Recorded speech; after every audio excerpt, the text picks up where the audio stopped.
actually matters. And this was revolutionary, and we're going to see why. So we're food, and it's very expensive to do it. There are environmental concerns about doing it, but they found a lot of their pets become much more satisfied eating real foods. That's anecdote. So what is ultra-processed food? I'm happy to talk more about the controversy about the definition. In fact, the definition in terms of independent scientists is extremely widely agreed on. UNICEF, who I work with, the World Health Organization, who I'm on an expert advisory panel for, research groups at Harvard, Oxford, my group at University College in London, Cambridge, all over the world have agreed that this is a great and useful way of defining a category of food. It came out of work in Brazil. Don't worry about trying to read this, by the way. I'm putting it up there to make it clear that the definition is extremely long. If it's too long, didn't read.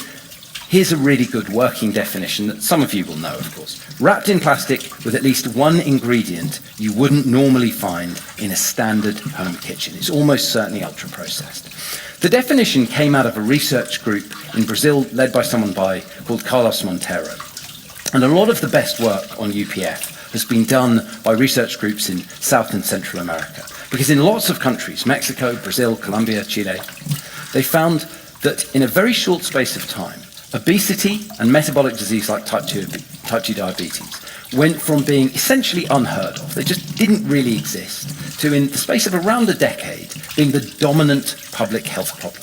And the only thing that had happened was the incursion of a Western American industrialized diet where most of the calories were coming from ultra-processed food. So it was a really, really powerful natural experiment. Carlos Monteiro was a very senior nutritional professor in Brazil. He's a medical doctor as well. And he collected the data and derived this definition from the data that he was seeing in the public health research that he was doing. So the definition's very long. There is a bit of social theory baked into this. I'll expand the definition a bit. But in paragraph 9, it makes it clear that part of the purpose of the food is profit. That we make this food so it is easily marketed and easy to sell. So this was a huge paradigm shift in nutrition, because everyone here in this room, I would bet, has thought for most of your life about nutrition in terms of about 4 things: salt, sugar and carbs, fat, protein, and fiber. Those are the things that our food is made up of, and that's the way our food is labeled. And that's what nutrition is. It's about the nutritional components. Carlos Monteiro was proposing that food is more than the sum of its component parts, that what we do to the food actually matters. And this was revolutionary, and we're going to see why.